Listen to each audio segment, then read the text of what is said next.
There's a law passed by Congress in 2009 that contains a provision that your bank has never mentioned, that your credit card statement has never explained, and that no customer service representative has ever offered you without being specifically asked. The provision requires banks to inform you in writing on every statement exactly how long it will take to pay off your balance if you make only the minimum payment. That calculation is now printed on every credit card statement in America as a federal legal requirement.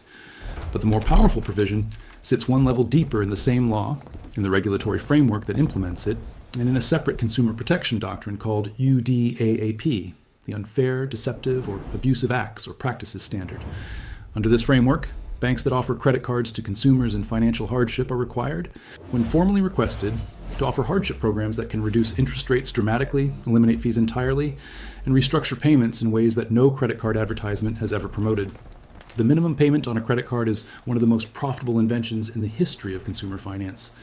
If you carry a $5,000 balance at 22% annual interest and make only the minimum payment, which is typically the greater of $25 or 1% of the balance, it will take approximately 13 years to pay off the debt.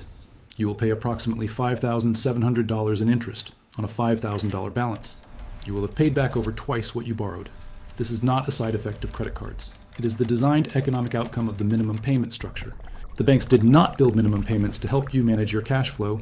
They built minimum payments to extend the period during which your balance generates interest income.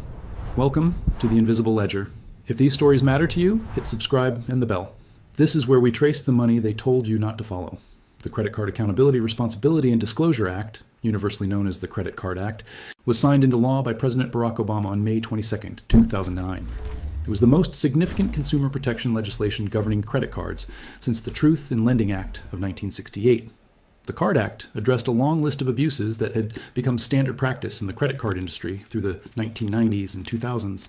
Universal default provisions that allowed banks to raise your interest rate on existing balances because of a late payment to a different creditor, retroactive rate increases applied to existing balances without warning, two-cycle billing that calculated interest on balances that had already been paid, and the practice of allocating payments to lowest rate balances first, maximizing interest on the highest rate portions. The minimum payment disclosure requirement became effective in February 2010. Under Regulation Z, as amended by the Card Act, every credit card statement must include a minimum payment warning that states the number of months it will take to pay off the full balance. If only minimum payments are made, the total interest and principal that would be paid over that period, and the monthly payment amount that would pay off the balance in 3 years. The disclosure was designed to make the true cost of minimum payment behavior visible to consumers who had never seen it calculated. The financial industry fought the provision hard, correctly anticipating that visible amortization calculations would alter consumer behavior. But the disclosure provision, though valuable, is not the most powerful element of the regulatory framework for credit card hardship. The hardship program obligation derives from two sources. First, the Card Act required the CFPB and the Federal Reserve to establish standards for credit card practices and limited certain fee structures that were being used to extract money from financially distressed cardholders. Second, and more powerfully, the UDAAP standard established by the Dodd-Frank Wall Street Reform and Consumer Protection Act of 2010, implemented by the CFPB under 12 USC Section 58531, prohibits banks and financial institutions from engaging in unfair, deceptive, or abusive acts or practices in connection with consumer financial products. The CFPB has used the UDAAP standard to take enforcement action against banks that failed to offer adequate hardship accommodations to consumers who requested them. Banks with credit card programs are expected, under CFPB supervisory guidance, to have documented hardship programs that include options such as temporary interest rate reductions, fee waivers, reduced minimum payment amounts, and debt management program referrals. A bank that denies or fails to disclose these options to a consumer who is clearly in financial distress and explicitly requests assistance may be subject to CFPB examination findings of UDAAP violations. Before I go further, this video is just the surface.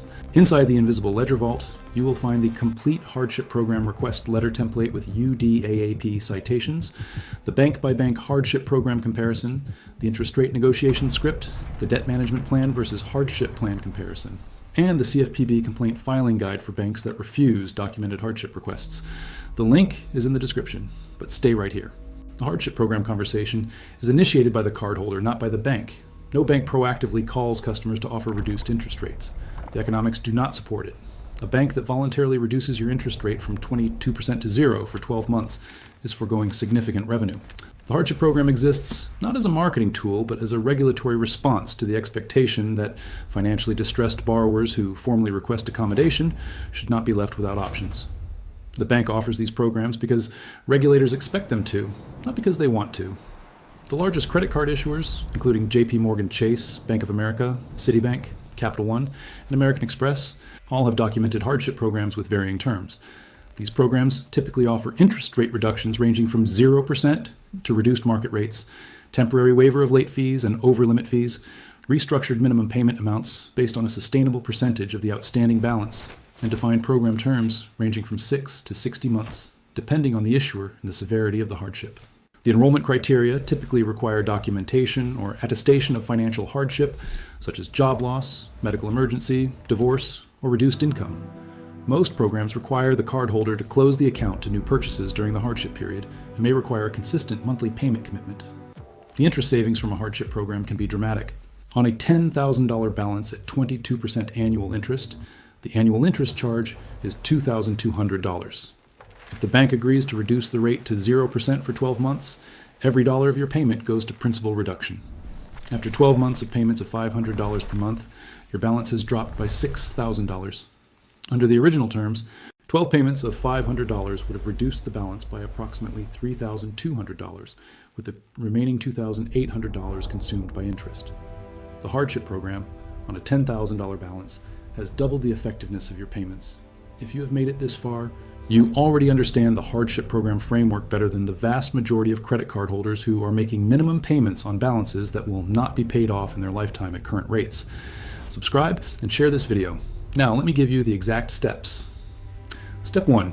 Calculate your current payoff timeline using the minimum payment disclosure on your statement or credit card payoff calculator. If the payoff period exceeds 3 to 5 years at current rates, you are a candidate for a hardship program request. Step 2. Document your financial hardship.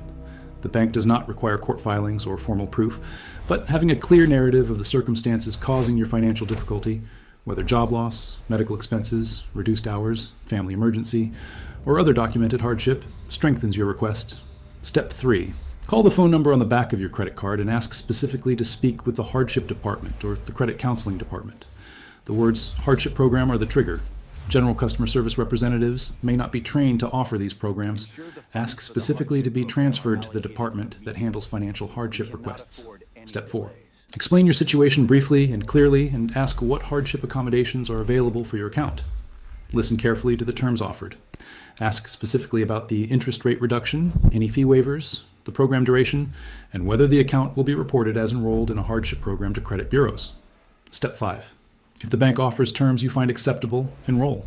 Confirm the program terms in writing, either by requesting a written confirmation letter or by documenting the terms of the call in writing and sending a follow-up email to the address on your statement. Step 6.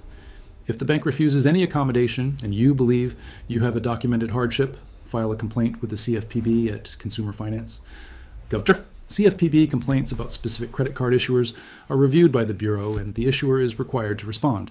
I need to be honest with you. Hardship programs have real terms and real implications. First, most hardship programs require you to close the account to new purchases. If you are depending on that credit line for ongoing expenses, enrolling in a hardship program may create an immediate cash flow problem. Second, some banks report hardship program enrollment to credit bureaus, which can affect your credit score. Ask specifically how your account will be reported before enrolling. Third, the hardship program terms are set by the bank, not by regulation. The bank is not required to reduce your rate to 0 or to waive all fees. They are expected to offer some accommodation, but the specific terms are negotiated. Fourth, if you miss a payment during a hardship program, the bank may immediately terminate the program and restore the original terms. Consistency of payment is essential once enrolled. And fifth, a hardship program is a temporary relief mechanism. It does not eliminate the debt. You still owe the full balance. The program simply makes the terms more manageable while you work toward payoff. Your grandparents bought on credit at local stores that carried accounts for their regular customers. If a season was bad, the storekeeper knew it. They worked it out. The relationship made accommodation natural. Then, one generation replaced that relationship with a credit card mailed to a stranger's address, managed by a bank whose nearest branch might be 1,000 miles away, charging interest rates that would have been considered usury under laws that were quietly reformed to allow them. There was not a more humane system. There was just a more local one, where your creditor knew your face and your circumstances. The hardship program is the regulatory attempt to inject one moment of that relationship back into a system that eliminated it entirely. One phone call, 2 words, hardship program. It is the closest thing the system offers to a storekeeper who knows your name. Subscribe and share this video. Every share puts the hardship program request in front of someone who is making a minimum payment that will not be cleared for a decade. The next vault opens soon, and what is inside will reveal another layer of the financial architecture they built in plain sight and counted on you never to examine closely enough to use.